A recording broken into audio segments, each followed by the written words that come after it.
even with the freezing of the Solar for All grants illegally, I think we'll continue to see really good work happening in low-income residential solar through the direct pay and the ITC.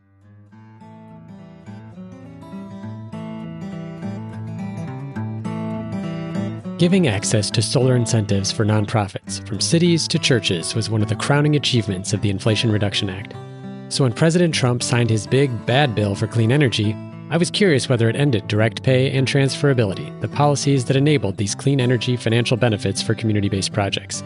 Joining me in August 2025, Jeremy Kalin, co-lead of the Impact Counsel practice at Avisen Legal, shared the good news. These incentives remain, for a few more years at least, and they've already been helping many communities seize the clean energy opportunity.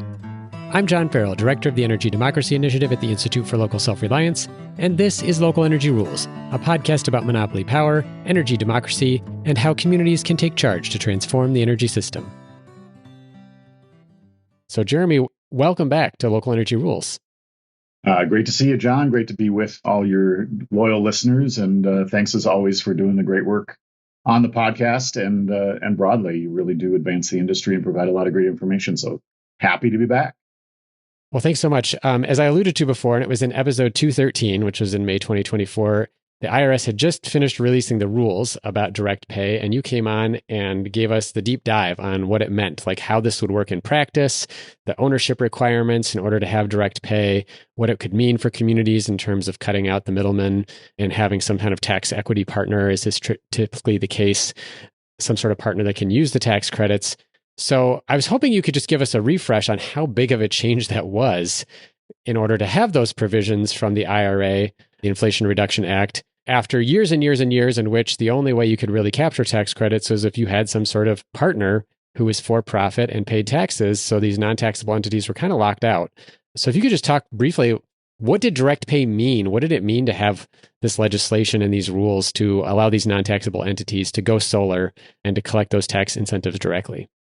John, you asked the question in past tense, and I'm going to actually do a little spoiler alert because we can continue to answer it in present tense of what direct pay means. And, direct pay continues to be a really powerful tool for churches, nonprofit organizations, municipalities, everyone from very, very large entities to tiny little library districts to be able to just proceed with their clean energy projects, particularly solar. Let's talk about solar and storage, to continue with their solar projects and be able to rely on getting 100% of the value of the solar tax credit as a direct payment from the IRS. And so it really has meant a very different kind of development and risk profile and development process to be able to just continue to proceed to count on, for projects under 1 megawatt, a 30% investment tax credit, even without having to show prevailing wage and apprenticeship requirements, et cetera. And even for tax-exempt entities that are owning large projects and developing those or large portfolios to, again, be able to just count on 100% of the tax credit value being paid by the IRS within months of the project being completed and filing the appropriate forms for the tax credit. So it's just been a really powerful tool to sidestep a really cumbersome and challenging part of that development process and the finance process you just described, John, of beating the doors, not only about finding the right kind of investor who has the right kind of tax appetite and can provide a decent rate of return or a decent discount actually to the decent price for that credit that they might buy. It's actually getting them to understand why community scale projects and community benefiting projects that are smaller are actually worth their time when they're doing traditional tax investments. So it's totally sidestepped a lot of the rigmarole and a lot of the challenge, and it's continues to be a really powerful tool. Do you have a few examples of kind of how direct pay was starting to be used? I know that you've provided legal advice specifically to certain projects. I don't know if you can talk about any of those, or if you just have some kind of examples that you like to trot out when people ask you, like, what is this starting to accomplish?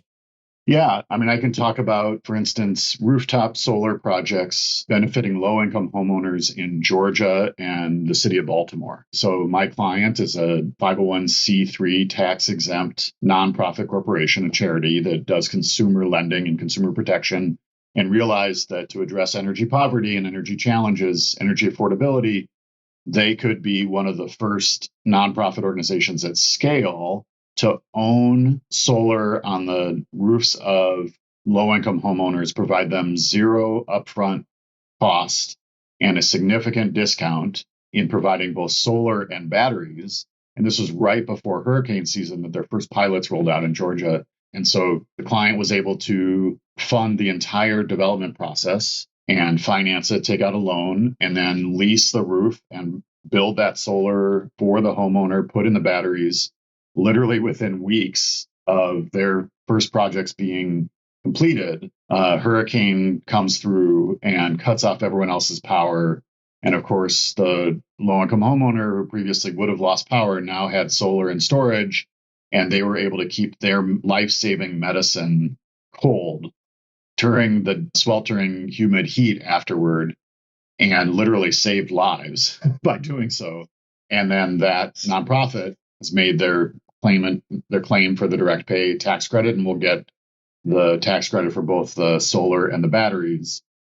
I've got dozens and dozens of those sorts of stories. City of Baltimore, I mentioned, a very similar program that Civic Works has operated there. Been doing dozens and dozens of projects on behalf of the Washington State Department of Commerce in Washington State for clients from the Port of Seattle to tiny library systems that have gotten their direct pay tax credits. And then I think one really interesting thing, John, given your great work on community solar, because we don't have the official email, I'm literally waiting for the official email to declare that the construction loan is closed any moment.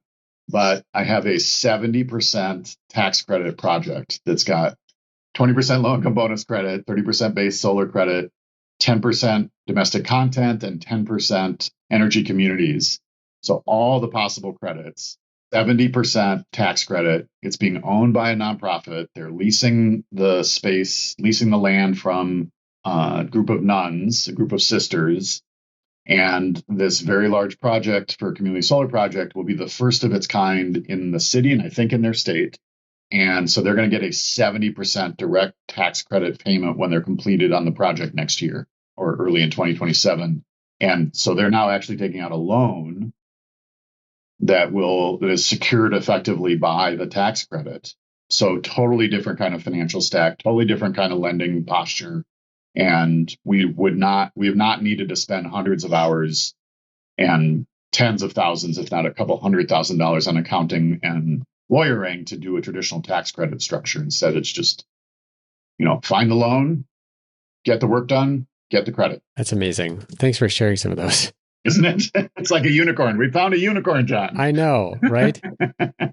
So it hurts my heart then to have to ask you this next question, which is, President Trump recently signed what is effectively a big bad bill for solar and clean energy and tax incentives. The headline, I think that's been really wrapped up for everybody, is that it's going to be ending solar tax credits, although there's some nuance around the dates. Can you just help by giving us some highlights of what's happening? There are tax credits for commercial entities. There's tax credits for residential properties. So let's start broad here, and then we can kind of narrow back down to some of the things that we particularly were talking about. That we're aiding these nonprofits serving very vulnerable and deserving communities. Yeah, one of the worst pieces of legislation that I've seen in my 20 years of being involved in public policy and politics. Just unconscionable across the board. And I think in particular for folks that gave lip service to energy security, Republican Congress and President Trump made this country less secure through the bill, made us less energy secure. We'll put more junk in the air and in favor of things like giving a tax credit to coal, of all things, a 10% tax credit to the production of coal, which is just going to make electric bills much more expensive, anywhere from 10 to 30% over the next decade. It's just a stupid, stupid, stupid bill. And the places where job losses will be hit the hardest in our industry are in those consumer facing credits. So in particular, the residential solar credit, the 25 capital D credit, the 30% credit for putting solar on the roof of your homes, that will terminate years and years earlier than was current law. So you have to have projects completed and installed by the end of this year, 2025. That's going to be tens of thousands of jobs lost. There are many, many companies here in the upper Midwest and Minnesota specifically who will have a very hard time surviving. The other things like the EV charging credits, or the EV credits, excuse me, for purchasing EVs, both consumer and commercial, those are terminating very quickly. The EV charging credit for putting in charging stations, those have to be completed by the middle of 2026. And so just carnage all over on that front. On the investment tax credit front for commercial projects, particularly solar, storage, wind, and other zero greenhouse gas emission projects, I'm really proud of our industry. We fought like hell. We told the stories about direct pay, about transferability, and about the credit itself. And in large part, we're still standing. Bruised a little bit, but still standing and then some. So let me talk a little bit specifically, and I'm just going to talk about solar projects first, because you're right about all these deadlines and timelines, and it does get complicated. But including the guidance issued by the White House, or by Treasury, excuse me, August 15th, we're recording this on Monday, so it was last Friday. The guidance just clarified a couple of deadlines and a couple of the requirements, so I'll just talk broadly. Any solar project that is finished and placed in service, so that is energized, witness tested, the switch is flipped to on, any project completed by the end of 2027 that should be eligible for the investment tax credit gets the investment tax credit. Full stop. You could start a project November 1st, get it fully permitted, witness tested, placed in service, and everything by the end of the 2027, you will get the investment tax credit. If you're able to do that in 2 months, by the way, I want to talk to you about how fast you're able to develop a project. Exactly. Yeah, so largely like the sales process kind of needs to be completed, right. Q1, Q2 of 2027. But for planning purposes, rock and roll, baby. Keep trucking. And then other good news, if you start construction before the 1-year anniversary of the bill, that's July 4th of 2026. If you start construction by that 1-year anniversary, you have until the end of 2030 to complete your project and place it in service. So this is what I had believed Congress intended, and was very pleased to see the initial guidance on the timelines and ramifications, that they preserved this thing called the continuity safe harbor. So it depends on each taxpayer's situation. It's nothing in the tax code is very simple, but basically, if you're on a calendar year and you start construction in 2026, you will have until the end of the 4th year after that, so the end of 2030, to place your solar project in service. That gives us a good runway and protects us against delays on things like interconnection, utility delays that I know that you've been really harping on and looking at as a huge problem. And even things like financing challenges and natural disasters, et cetera. We have plenty of room, and then there are excusable delays if for some reason you have to go beyond that period and show that you made all these continuous efforts. So a really reasonable series of guidelines that are the result of us showing our heft and showing the value of all these projects for grid stability, for affordability, for job creation, for air quality. Those arguments actually resonated in certainly Republican Senate circles and some Republican House circles. And of course, every Democrat stood strong in protecting these credits too. So I'm really pleased by the work that we have in front of us and the opportunity to just keep developing projects. Do you, just to take a quick aside here, do you have any thought about why the difference between the 25D credit for residential solar and this credit, why they didn't just pick the same date for everything? I mean, I think there was significant tension between the far right and the very far right in the Republican House caucus, particularly. And so the House Freedom Caucus basically took the bill hostage and said, we're not going to vote for nothing unless you kill solar. And it was largely a paper exercise. And I can't remember I don't think we talked about this on your podcast, but I've talked about it at length in other places Republicans needed to find $4.5 trillion to pay for their continuation of their tax cuts that largely benefit the millionaires and billionaires in this country. And so to do so, to balance their balance, in quotes, their budget. They had to find every dime under every couch cushion.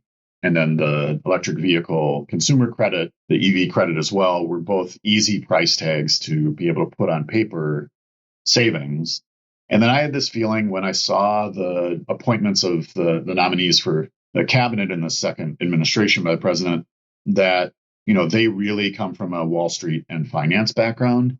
And while direct pay has really benefited communities, and I'll describe a little bit the politics that went into defending direct pay, transferability, which is the ability to not need to put together direct tax credit investment into complicated partnerships before a project gets completed and placed in service, but actually afterward. I was just working on documentation for a community solar developer here in Minnesota that sold a couple $1 million of tax credits at something like 90 cents on the dollar, and did it many, many months after the project was finished and placed in service because they had the additional time to do so, right?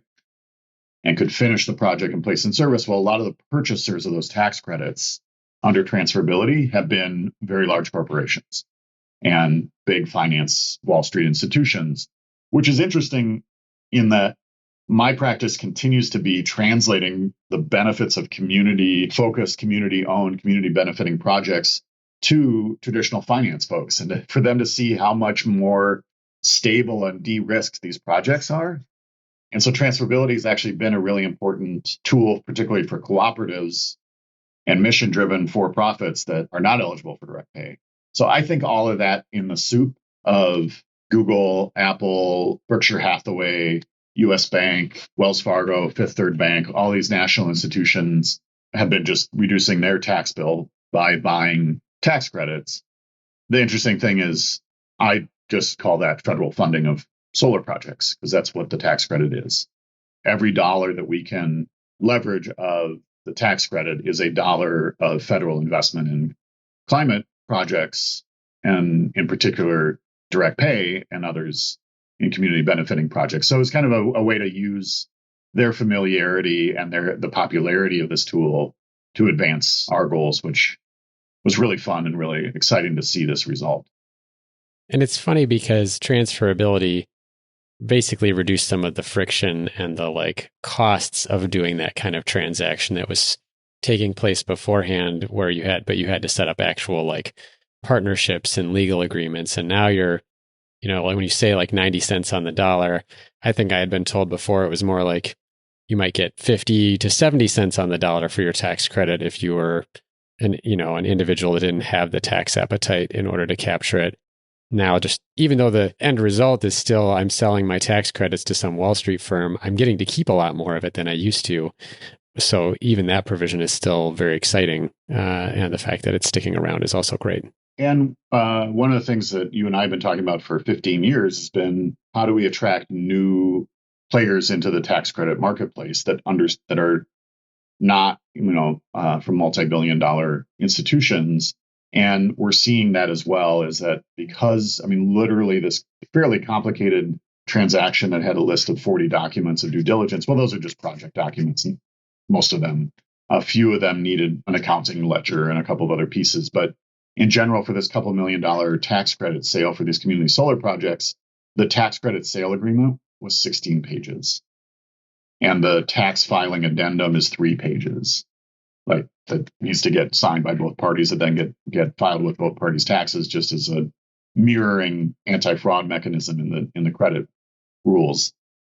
So much more manageable structure, much more manageable documents. My standard tax credit partnership document is 55 to 70 pages, because it's largely doing a prenup of saying, hey, we do agree to all these accounting rules. That's 45 of the 55 to 70 pages. And, a non-lawyer or before practicing Jeremy would have looked at it and thrown it out the window, right? We don't have to do that anymore. And so you're exactly right. And it just makes it easier for new community-focused players to enter the tax credit marketplace for things like for-profit cooperatives, et cetera. But direct pay, man, the fact that direct pay survived and is set to thrive, and all the bonus credits survived as well for forward-looking solar projects. So domestic content, 10%, energy communities, 10%, and the low-income bonus credit program provided the DOE still administers it for 2026 and beyond, but we're seeing them administer it successfully in 2025. All of that is just a testament to some really good storytelling and advocacy. And there it is. You get 100 cents on the dollar less a little transaction costs. Because as you sort of hinted up front that we talked about in episode 213, that you do the nonprofit project owner does have to truly own the system for 5 years at least for the recapture period. So it's not like a free credit. And certainly, we're putting together audit ready packages to have in files so that it's easy to respond if there's an inquiry from the IRS, and we expect it. We just document them well, and direct pay is alive and well. We're going to take a short break. When we come back, I ask Jeremy about what the impact will be like when the tax credits sunset, whether this expiration will drive more attention to residential solar costs, and Jeremy answers my questions about the construction deadlines that projects must meet in order to secure the tax credits. You're listening to a Local Energy Rules podcast with Jeremy Kalin, co-lead of the Impact Council practice at Bison Legal. Hey, thanks for listening to Local Energy Rules. We're so glad you're here. If you like what you've heard, please help other folks find us by giving the show a rating and review on Apple Podcasts or Spotify. 5 stars if you think we've earned it. As a bonus, I'll gladly read your review aloud on the show if it includes an energy-related joke or pun. Now, back to the program.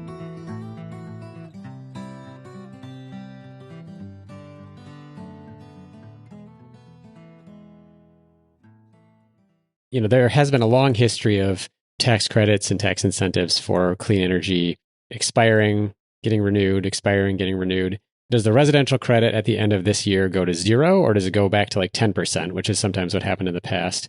Similarly, for the investment tax credit, does it go to 0 after 2030? If it doesn't go to 0, then do some of these other things like direct pay and transferability survive?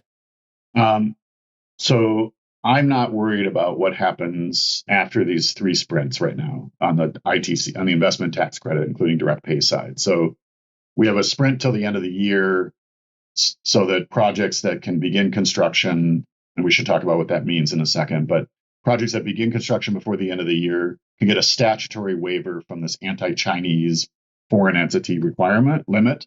And so that's the first sprint, is let's begin construction on every project possible by the end of this year. And then there's the begin construction by July 4th to have this longer timeline to get projects finished. And then there's the sprint to get projects finished that need to by the end of 2027. So, those are kind of 3 sprints that we're facing. And that's what I'm really focused on. I think there'll be a chance to do the next round of politics and the next round of advocacy, knock on wood, that we have good elections, fair and free elections in the United States, and that the voice of the people is heard and expressed at ballot boxes, and we have different majorities. What I do know is that there was such broad support for the tax credits that the last amendment before the final amendment that the reason why the bill was changed the way it was in the Senate under what's called the manager's amendment is because Senator Joni Ernst and Senator Chuck Grassley had introduced an amendment that would have gotten at least 60 votes. So every Democrat plus 13 Republicans, apparently, to have an even better regime going forward to the credit. So the political will is there to deal with the investment tax credit going forward. So I'm just like, for now on that side, let's just keep doing projects that qualify. On the residential credit, I do expect, I saw that there was a bill introduced Friday or Thursday that would reinstate the 25D credit. Not that it's got a chance in heck of moving right now, but I think people are so pissed and so broken across the House and Senate from the way this budget bill got passed, and promises have already been broken, and good luck to Congress trying to pass anything more right now to this Congress.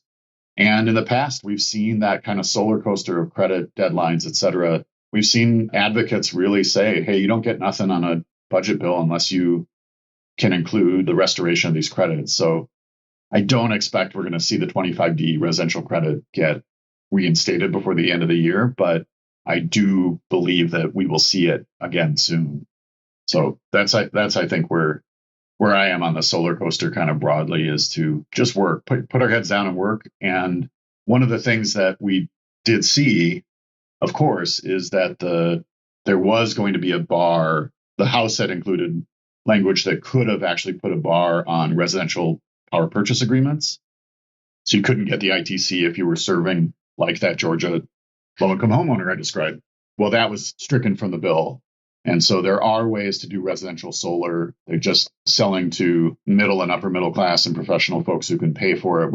We won't get a credit for it, but certainly doing low income solar and other strategies really does make sense through third party structures, even with the freezing of the solar for all grants illegally.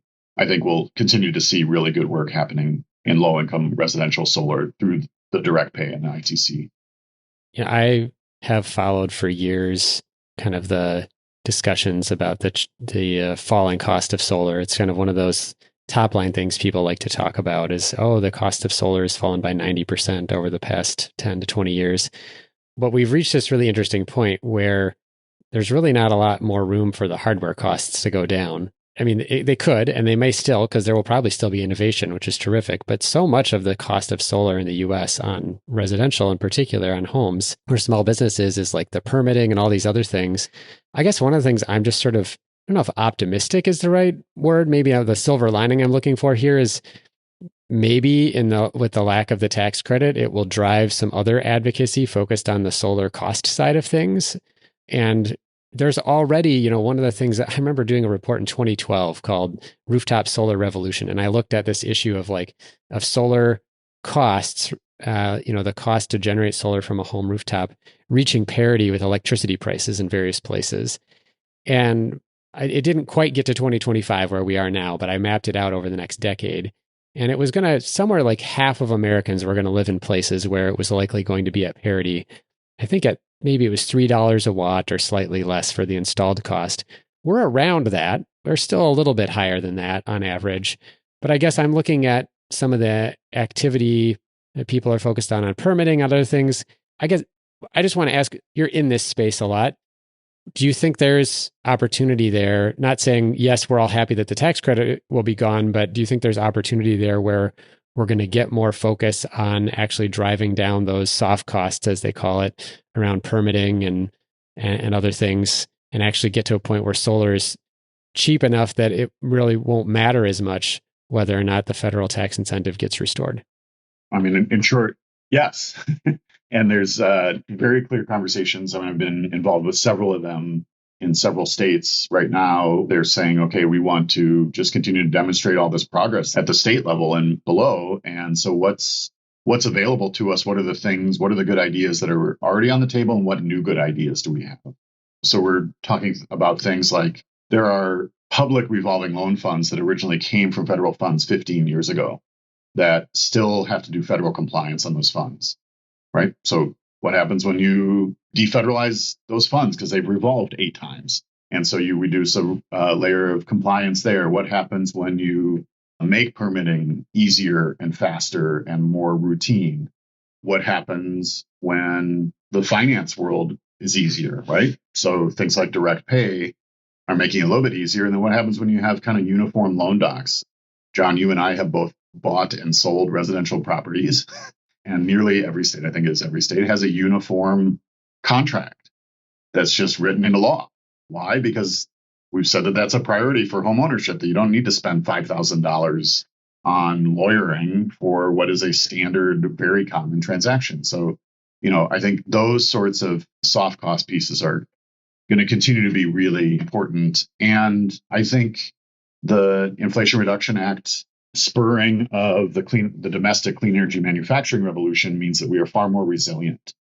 And that I actually think we're on the cusp of seeing another jump down, actually, because we don't have to worry about shipping costs and tariffs and other uncertainties here with domestic supply of all sorts of components too. So yeah, I think we're continuing to, I don't know that we can shave another 30%. Because that would take us from $3 a watt to $2.10 a watt. But I certainly think that that getting 10 to 15% for the reduction, totally possible. I don't know. I look at Australia. I interviewed Chris Nelder in that episode recently, and they're like $1 a watt. And I know that there are some components of that are different, but I especially keep thinking about the permitting. And just I think the thing that was fascinating, though, this lesson learned that we did some research on permitting issues in Minnesota that we released back in the fall of 2024. And I think the biggest surprise for me about it was that I had always thought, oh, solar installers, the solar in development community, will be really powerful advocates for lowering permitting costs because it's a big cost that they have and it's a cost that they have to pass on to consumers. And the thing that I found sort of surprising, and I don't mean to imply that any of them don't care about it, because I don't think that was true, but the way I heard them talk about it when we were asking about what is the permitting process like, what do you have to go through, et cetera, was, well, we're a business and this is just part of the cost of doing business for us. We put together our spreadsheet to document what the permitting process is like in all the different places. And the thing that really blew my mind is how lots of cities have worked on making their permitting process easier, but they haven't worked on making their permitting process the same. So to your point about uniform loan documents, it's like, does it really matter if Minneapolis and St. Paul both have easy permitting processes if they're just different? And so I have to, note that as I'm getting the customer, I have to, check my database about, well, how are the requirements different? So I became sort of ironically much more convinced as someone from the Institute for Local Self-Reliance that maybe we shouldn't let cities have all these different ways of doing it, that like this is a very standardized thing. And to, I was not aware of the fact that these documents that we got, the pages and pages when you're buying a home are actually standardized. I can't imagine what it would be like if they weren't. Like, oh my goodness. So that's a really interesting lens on this. And I really appreciate you sharing that. Yeah. I mean, I work with real estate lawyers who are brilliant. And every time we talk about a residential agreement, they're like, why are you asking a lawyer? You ask your realtor. Like, it's uniform. Like, they're more trained than almost every other lawyer. Like, yes, the outlier silly things you need a lawyer for. But in general, like, realtors get trained. They have ethics rules. They need to follow them, right? Right. I think that's probably where we get in the solar world. And I think you're spot on. I think we're a few years away from that, but that may be one of the good things that comes out of this. First of all, thanks so much for giving us the very detailed rundown of kind of what's still possible. It's very exciting to hear that direct pay and transferability will live here with the ITC till the end of 2030. The thing that we didn't talk about, though, was kind of like, what does getting into construction mean? So what does it mean to start construction? I'd love to hear about that briefly. I'm also interested to hear about, you mentioned some anti-Chinese rules here. We have the tariffs. So there's that. There's some other components. I would love to talk about that. Why don't we actually start with that, and then we can end with the conversation about what does it mean to start construction?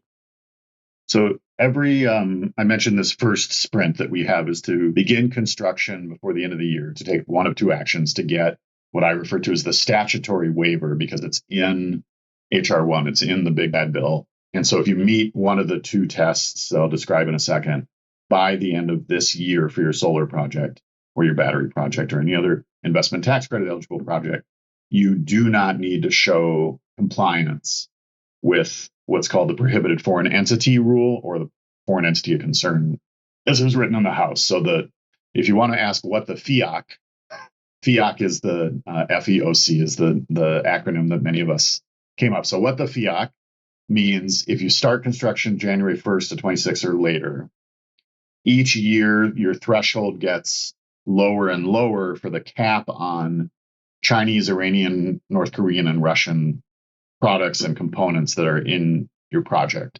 And because I don't know of anybody buying products from Russia, Iran, or North Korea, it's China. So if you start a solar project in 2026, no more than 60% of your products can come from China.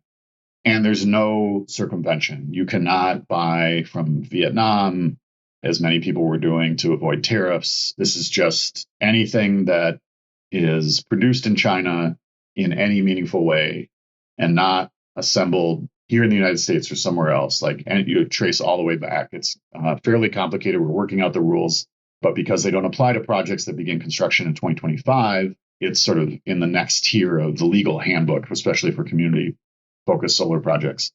So, and that goes down to 55% in 2027 projects, and then is really kind of irrelevant beyond then.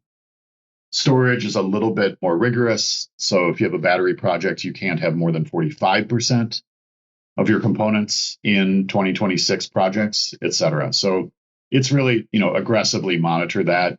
There's no way that we could, in a 3 to 4 minute segment, get into the details of the foreign entity of concern piece. But the other piece of the foreign entity concern is control or ownership stake in the project entity. And this is where community benefiting projects and community owned projects, we can very easily show that no more than 25% of the equity is owned by any prohibited foreign entity or foreign national that's not a US citizen or permanent resident. So is the Institute of Local Self-Reliance as a nonprofit entity going to have a total of 40% of your ownership stake owned by Chinese entities or nationals? No, right? As far as I know, like we work with the Port of Seattle, for instance, I don't think the Port of Seattle needs to worry about any ownership percentage or payments going to prohibited foreign entities or their subsidiaries. So again, direct pay just becomes a really pretty straightforward compliance regime on that front. That's really the foreign entity of concern piece. And the two ways to secure the waiver are either do physical work of a significant nature, that's either on site by like pouring foundations or putting piers in the ground for a ground mount solar project, or off site, like preparing the specific racking structures for this specific project, but some sort of physical work of a significant nature, ordering a bespoke specific piece of transformer of the transformer that is getting built. And the other is to spend 5% or more of the final cost, called the 5% safe harbor. So I like to think of it as 10% because every project I've ever worked on has cost overruns. The budget grows, right? Whether it's my own, sure, solar project on my own house or a 100 megawatt solar project, they all just get bigger, more costly. So just think about 7 to 10% of the final current budgeted cost. Spend that before the end of the year on a legitimate contract, and there are certainly rules around that. But so that's the first step for the statutory FIAC waiver. And then the good news we got out of Notice 2025-42, this begin construction interpretation, is very similar for projects that are 1.5 megawatts and smaller, nameplate capacity AC. So these smaller projects can take advantage of both the physical work test or the 5% safe harbor by July 4th of this coming year, 2026. And again, you'll have the 4 years of continuous safe harbor, continuity safe harbor to complete your project. The larger projects can't do the expenditure test only. They have to do physical work. So I think you'll see a lot of transformers getting built.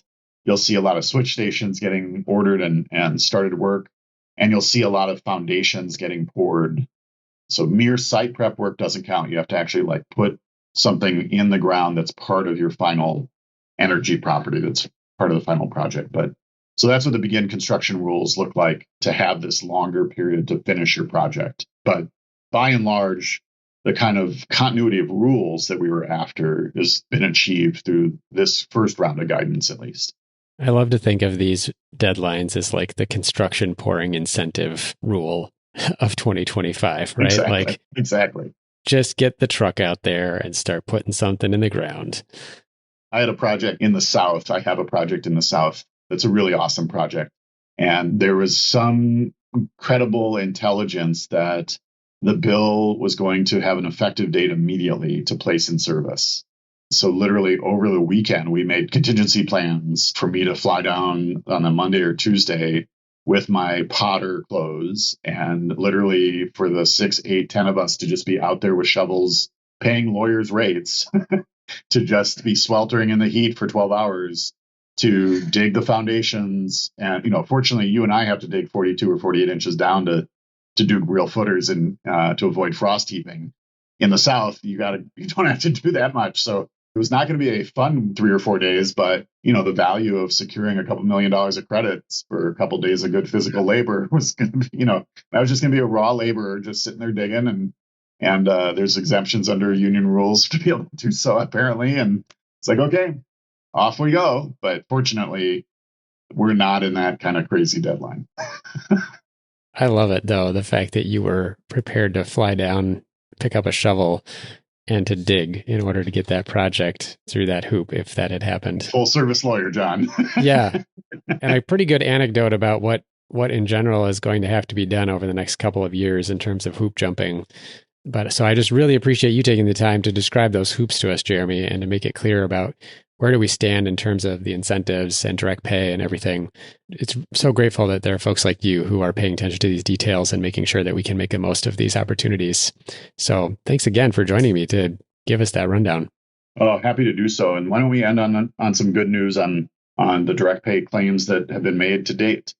Of every direct pay tax credit claim that I and many, many other partners that I work with, accountants, lawyers, advocacy groups, all across the board, every credit that's been properly submitted to the IRS has been paid. Some of them very fast, some of them with some delays. But where they've been delayed, the IRS has followed the law and actually written bigger checks because they have to pay interest on the credit that has not been paid. So, there are folks like Giraffe Financial, Clifton Larson Allen, Deloitte, others, Novogradac, that are providing really good assistance for direct pay filers. I think for community folks, your first call might want to be to Giraffe Financial. They're kind of set up to do smaller deals more than any others, just to make sure that you have them submitted properly. But the IRS is paying. If you want basic information, Lawyers for Good Government, the nonprofit law firm that I partner with on lots of things, they have a phenomenal direct pay information page and FAQs, including even annotated tax credit forms for the 3 main forms for solar projects. So check those out, make sure you're submitting it right, but the IRS is paying and they're following the law, and they will continue to do so because it's the tax code they have to. It's a celebration of our times that following the law is our ending on the good news, Jeremy. But it is great news to hear that those credits are getting out the door just as they were anticipated to. So thank you again for joining me to talk about it on the podcast. I really appreciate it. And thank you for continuing to be an awesome source of information and for doing deep dives on topical issues like this. And let's just keep building solar and keep strengthening communities and community ownership and community benefits from them.